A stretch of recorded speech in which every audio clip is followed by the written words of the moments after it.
Ingeta, ingeta, ingeta, ingeta, ingeta, ingeta, bokota, bokota, bokota, bokoto, bokoto, bokoto, la famille, dossier sur dossier, affaire sur affaire, makambo bandeko na ngai, eza ya kobeba, eza ya koyinda. Yango balobaka, dans la vie, ozalaka pressé ya kobimaka bimaka te. Ngana bimisa oyanga, ngana bimisa oyanga, ngana sala, ngana kende, ngana sala, ba mona. Bandeko na ngana suka vérité, ebimaka toujours na poisa. Lokuta pe, esambwisaka nango, eza bongo. Na bandi ebele abatu bandeko na ngana, ba mona ki sortie médiatique ya Jean-Pierre Bemba. Eza makambo ko bomba te. Sortie médiatique na ye plutôt la famille biso nyonso to yokaki yango to monaki yango to landaki yango bandeko nanga message Jean-Pierre Bemba ayaki ko lancer te que non kaka pona 2 personnes 3 personnes te ayaki ko lancer message na ye na population mobimba na ba congolais nyonso ayaki ko lancer biso message sikoyo après message mutu na mutu ayaki kozwa part na ye mutu na mutu avandi amoni ke non yanga part il faut na ya kozwango bandeko na ngana ko vanda mutu na part na ye eza na bato 5 ans o baye ko répondre Jean-Pierre Bemba ba preuve ba réponse ya 5 ans toza nango awa chez Étoile Ines TV eza pe na balokuta mosusu oyo Jean-Pierre Bemba alobaki baye ko démentir yango makambo nyonso eza kaka wa chez Étoile Ines TV. Grande ma joie de vous retrouver encore cette soirée, surtout sur notre chaîne Étoile Ines TV. Salut chers Bouchou, salut chers abonnés, salut chers connaissances, salut surtout les amis de Étoile Ines TV. J'espère que vous allez bien. Quant à moi, je suis bien, super bien par la grâce de Dieu.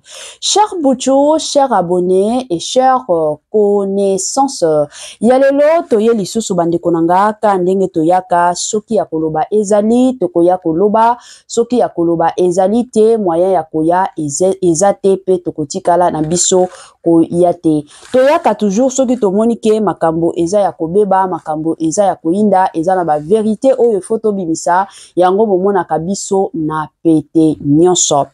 Lelo oyo na memeli bino bandeko nanga ka ndenge tobeta masolo 5 ans eye ko répondre Jean-Pierre Bemba ezape na ba vérité oyo eye ko bima sur ba affaire oyo Jean-Pierre Bemba ayaki koloba donc lokuta ya Jean-Pierre Bemba eye ko bima na poisa ba preuve nyonso toza nango chez Étoile Ines TV bandeko nanga avant ya kokota na mozindo ya makasi mozindo ya situation nyonso mozindo penza ya affaire nyonso e kozala malamu et encore malamu mingi na ya nanu ko sensibiliser bandeko na biso nyonso ya sika.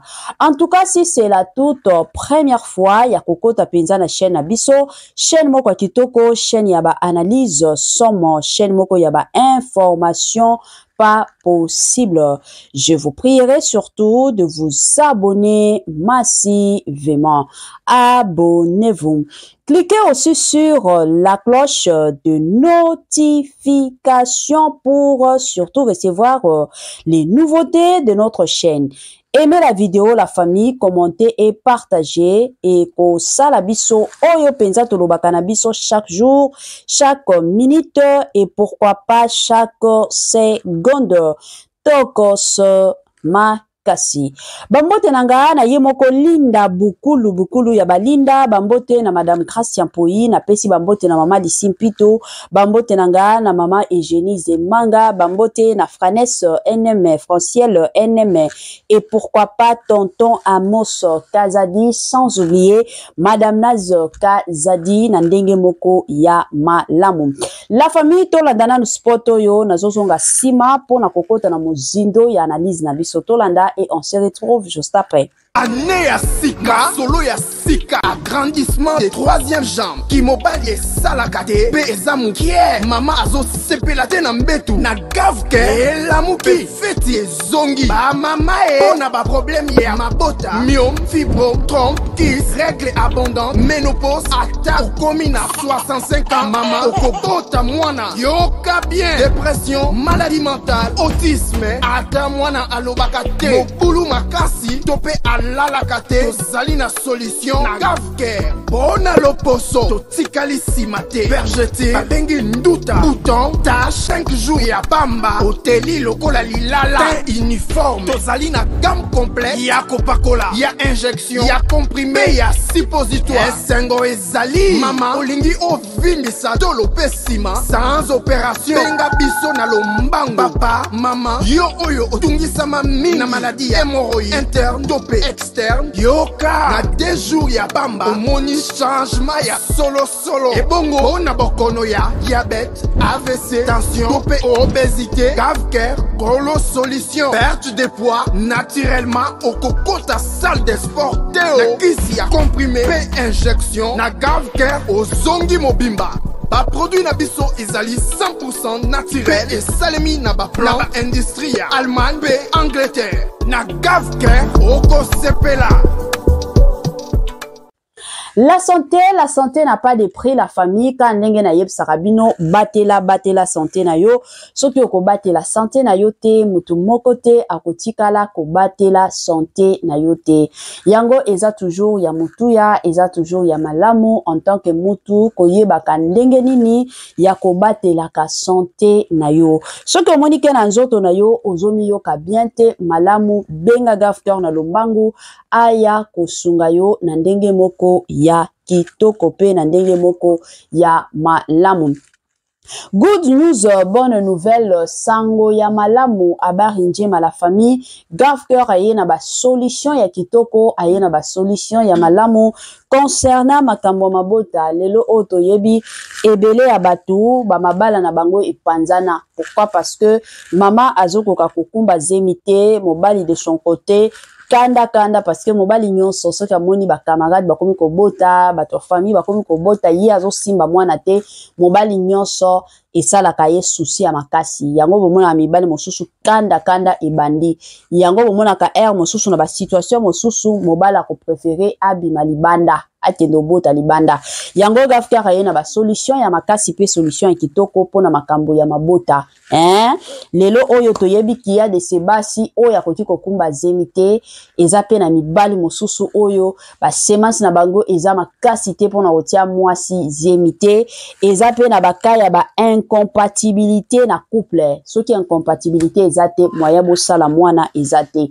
Yango toye na ba solution ya ba femme porteuse, toye na ba solution kolongola ka ba mati côté ya papa, côté ya mama ba sangisango pour que bozwa mwana.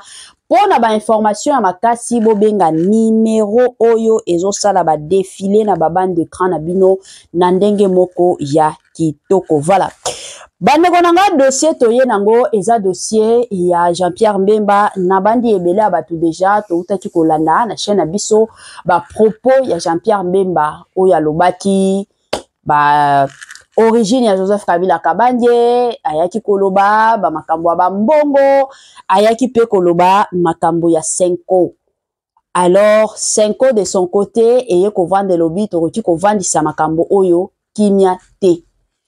Normalement il faut to ya ko répondre, c'est ainsi que bango pe bayaki ko briser silence na bango depuis mardi nde baye ko briser silence na bango. Sans plus tarder nazotie la bino masolo ya Senko. Tolanda masolo ya Senko na bukebi nyonso ka ndenge zalaka tozo zonga tozo continuer na message na biso tozo continuer bandeko nanga na analyse na biso na ndenge moko ya kitoko pe ya malamu. Voilà na matisa moi volume avec beaucoup de sacrifices en dépit d'énormes difficultés de transactions et de transport. Quant à nous, sans faux fuyants, nous sommes prêts à recevoir l'IGF pour vérifier toute la comptabilité. La SENCO avait dès le début prévenu les gestionnaires locaux de ces projets qu'elle ne couvrira personne en cas de malversation financière. Nous demandons au vice-premier ministre Jean-Pierre Bemba de rendre publiques les preuves de ces allégations de 1 million de dollars mises à la disposition de chaque diocèse. En même temps, nous continuons d'attendre patiemment celle de la prétendue collaboration qu'il avait insinuée 100 fois aux yeux de notre mission d'observation électorale avec les Russes pour pirater les serveurs de la CENI.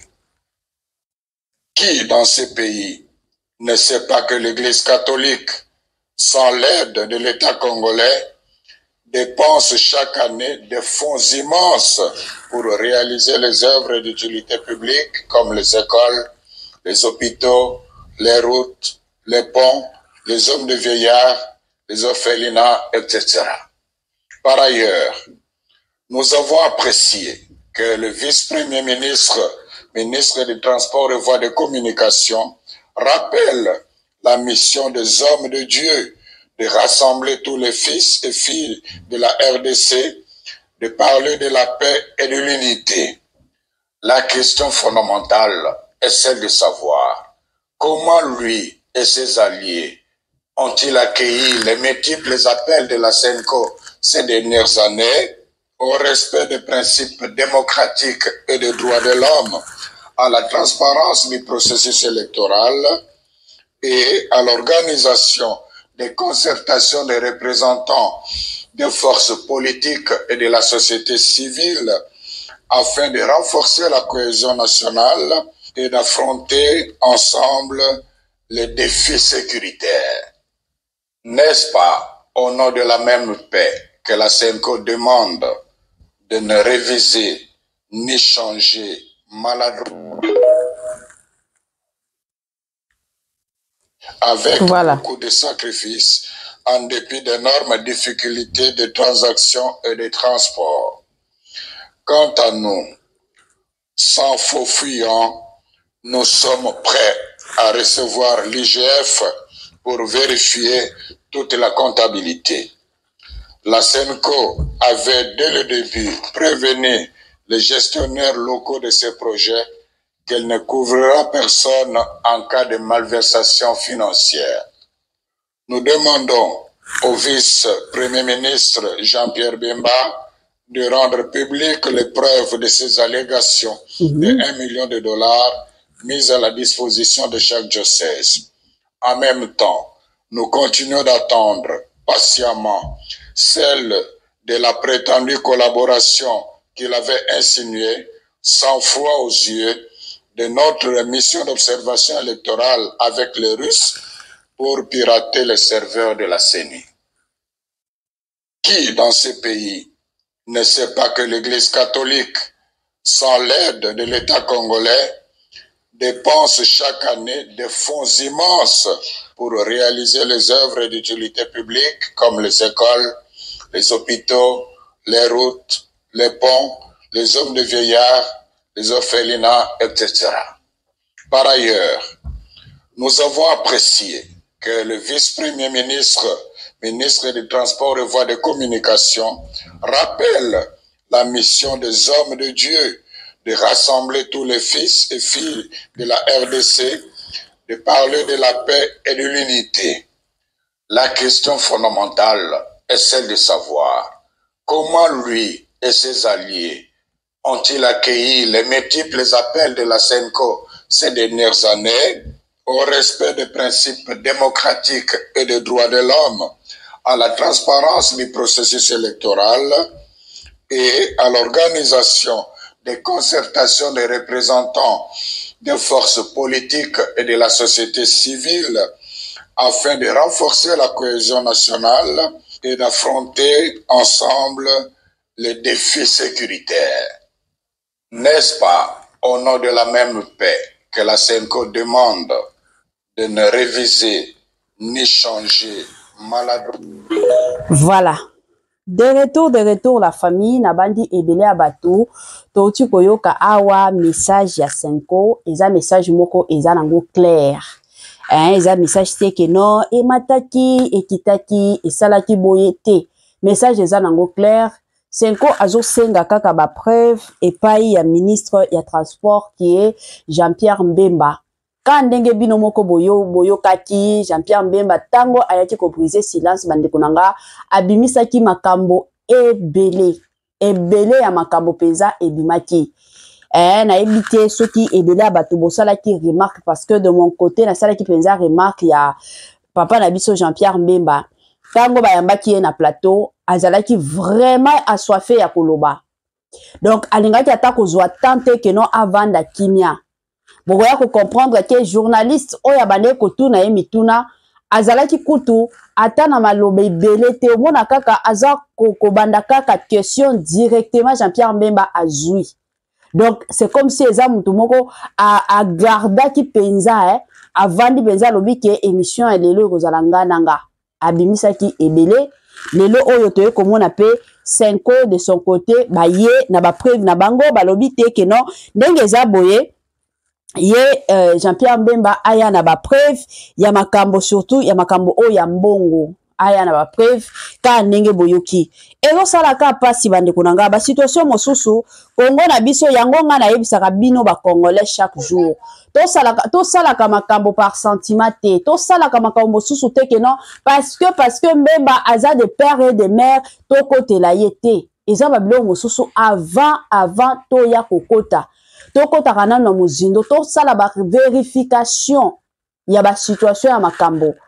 Après ba vérification na biso nde to koyeba keno makambo yo ezokende boye makambo yo ezokende boye eloko ezobomaka biso ba congolais eza nde sentiment toza batu moko ya sentiment toza batu moko parce que mutu kinganda salaka boye parce que alobaka boye ngana okotela ye ata soki bomona mabe na ye parce que na makambo Jean-Pierre Mbemba bande konanga bilo mosusu photo lobaka Jean-Pierre Mbemba soki lelo oyo azo ya ko se défendre na public eza pona kanda wana contre Joseph Kabila Kabange mais Jean-Pierre Mbemba de son côté azomo sana keno aboma ebele ya ba congolais aboma ebele ya ba congolais combien ba congolais batuta bango na liboka ba congolais bazo tuta bango na liboka neti pondu mais boyebi histoire très bien mais c'est comme si batu mosusu lelo babosanaka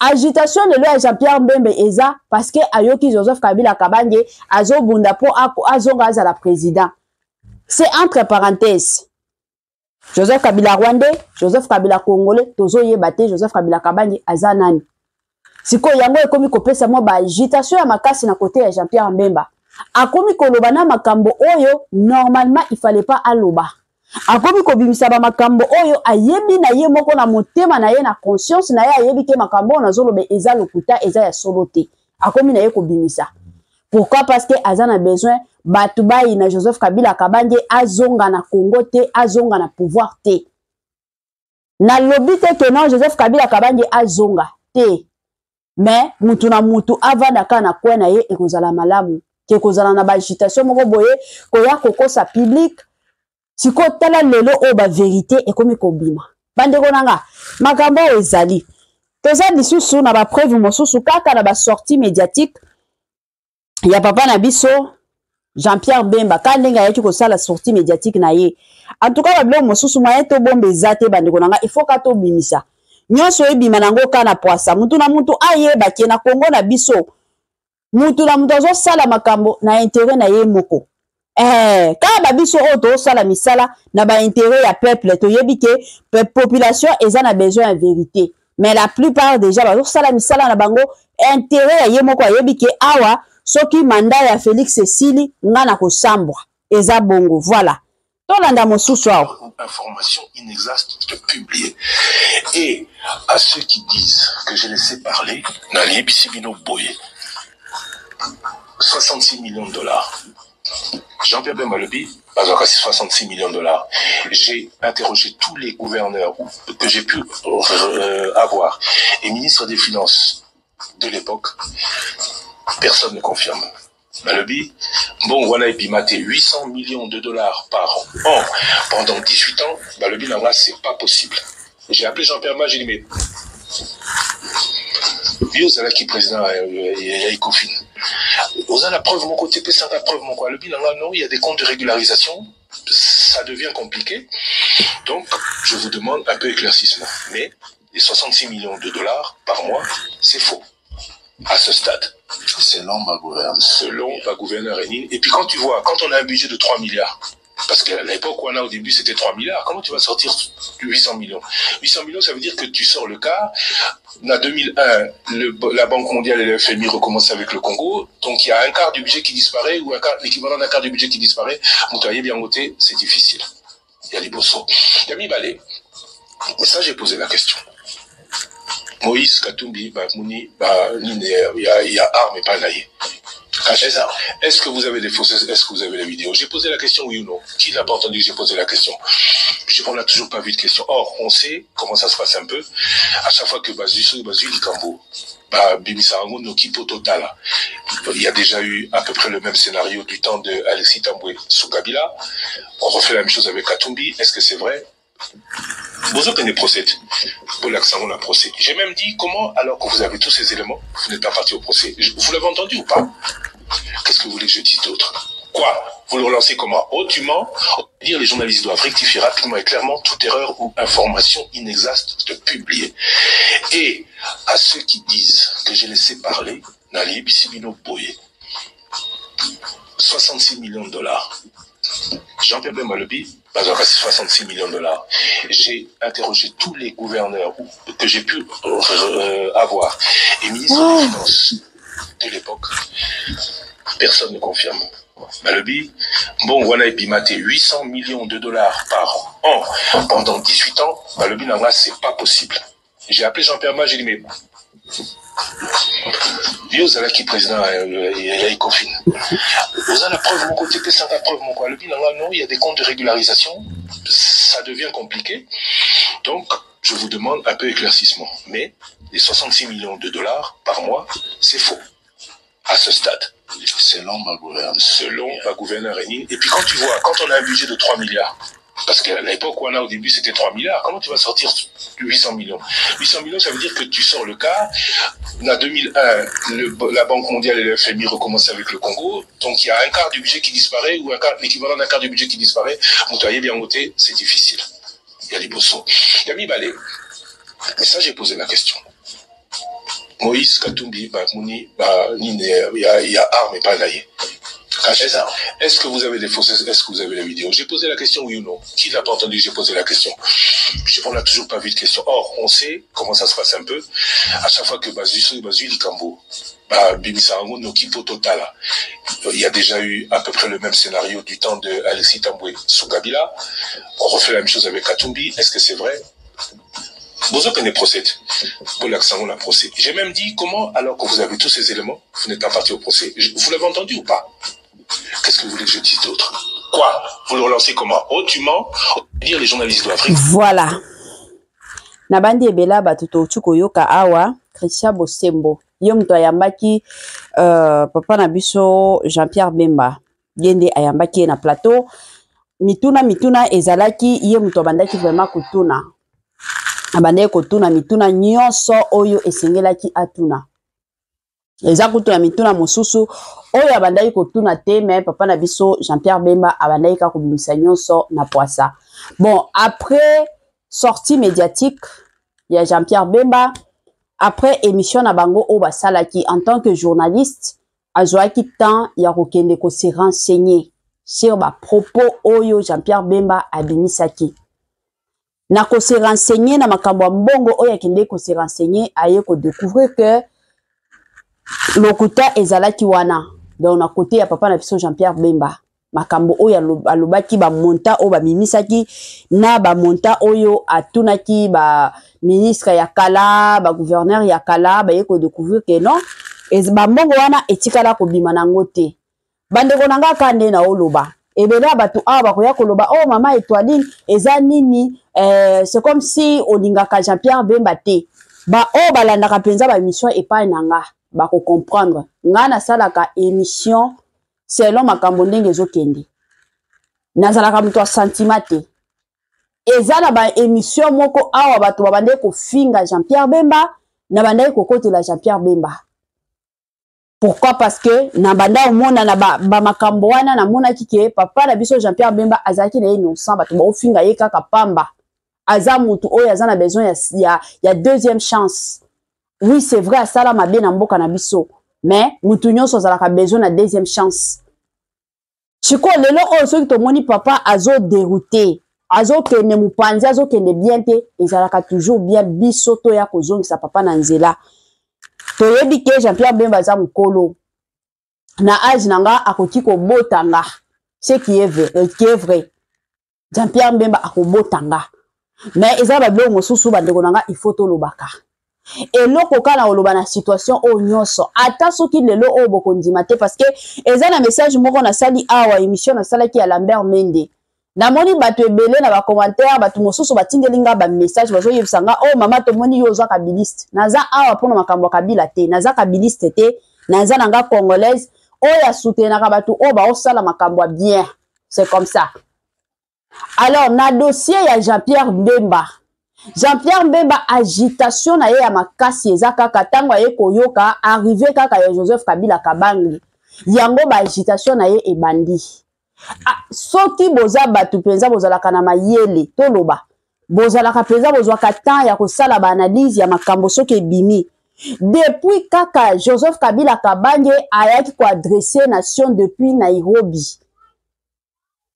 Bandeko nanga biso nyonso awa toyoka ki déjà agitation ya Jean-Pierre Bemba akomaki koloba combien Joseph Kabila Kabange azalaka congolais te. Wana kutu toyaki komona na Vital Kamerhe ayaki kosilika. Alobi na Félix Antoine Tshisekedi ke non bato mosusu il faut ba vanda nanu kimia parce que na minute oyo toza besoin koyoka ba makelele kotoyo te. Peuple congolais eza traumatisé. Toza na besoin ya mwa kimia. Yango tomona ki mwa kimia na côté ya Jean-Pierre Bemba ekotaki. Mais agitation déjà ebandaki. Donc ye penza en na ye ya makasi eza Joseph Kabila Kabange. Sikoyo na ba en wana nyonso alingi penza peuple congolais e na makasi Joseph Kabila Kabange. Siko ba ina Joseph Kabila Kabange na makasi nyonso azo ya na balokuta mosusu. C'est vrai eza na ba vérité ebele oya bimisi. Mais côté mosusu pe balokuta ezali. Pona koya ko motiver peuple congolais ba ina penza makasi Joseph Kabila Kabange. Ce qui n'est pas bien. Ozana ba compte à rendre ya yona Joseph Kabila Kabange. Ata soto lingi ke non na kota na briser silence nanga na sala sortie médiatique na yo. Sala sortie médiatique na yo selon yo. Ndenge toza boye congolais na congolais ye moko aza conscient yebi ke awa toza boye soki ata lelo oyo ba bandeli ba élection. Eza kaka exemple. À titre d'exemple batia Joseph Kabila kuna, Tshisekedi kuna, batia Moïse Katumbi, batia Jean-Pierre Bemba, batia Corneille Nanga, batia Banani, tous base à la tête 10. Tous abisso nyonso ba congolais, il y aura toujours de ces personnes ba on va rekende ko voter Félix Antoine Tshisekedi, ba on va rekende voter Joseph Kabila Kabange. Ata soki lelo oyo biso nyonso toyebi ke Joseph azalaka Rwandais. Ata kaka lelo oyo biso nyonso toyebi ke c'est qui encore Moïse Katumbi azalaka juif. Mais il y aura toujours de ces personnes oyo ba kokende voter bango. Parce que balingaka bango. C'est comme ça. Ozo a besoin ya koya sur les réseaux sociaux pour na koya ko convaincre batuté. Tika ba agitation na yo, zala poser sala musala na yo lelo oyo ba pesi yo deuxième chance ya kozala ministre à transport. Zala focaliser na musala na yo bobunda na Joseph Kabila Kabange bobunda na makambo na bino moko parce que yo po bando welela ozala président yango bobunda. Yango bomisa pe ebele ya bato. Soki ba funda yo, je m'excuse. Soki Joseph Kabila Kabange a funda Jean-Pierre Bemba na CPI. Eza pona bato oyo pe aboma. Kanenge bomoni Corneille Nanga abomisa bato ebele na Goma. Na Est pe Jean-Pierre Bemba abomisa ba Congolais ebele. Bama kongo susu photo lobaka. Alors besoin ba compte à rendre na Joseph Kabila Kabange. Oyebi place Joseph avandaka. Boke nekosila na kuna. Kekoyaka na public. Obimisa ba makambo moko après vérification boye ko découvrir que ba makambo wana eza lokuta ezo sala bien te ezo pesa pe respecter na papa na biso Jean-Pierre Bemba. En tout cas wana eza moi analyse o na o sala selon ngai. Na lobi bien na sali analyse selon nga na o sala analyse te que non parce que nga ba futa ranga awate. nasalaka analyse soki na monite muto osala musala na bien te tozongisa ye na nzela. Coup de chapeau na son excellence Félix Antoine Tshisekedi. En tout cas dans le calme azosala musala na ye kaka ndenge esengeli. De l'autre côté to soutenir pe ministre na biso ya justice na kombo ya Constant Mutamba. To soutenir ye bandeko nanga tala kaka aza ya jeune ministre na biso ya jeune aosala musala matin midi soir. Bandoki balingaka te soki muto osala musala na ndenge esengeli balingaka toujours baya ko bundisa ezalaka toujours bongo. Alors bana nzambe nyonso o balandaka mama Étoiline, s'il vous plaît to côté la na ba prière nzambe alola alongisa ye na ndenge moko ya torkos. Voilà suka na biso yango yo bandeko nanga biloko ya kitoko eumelaka te ekendaka nango mbangu soki otelaki nga j'aime te tielanga j'aime commentaire na yo et puis nasuka salelanga partage na ndenge moko ya kitoko. Permettez-moi surtout de vous dire bye et à la prochaine. Ciao.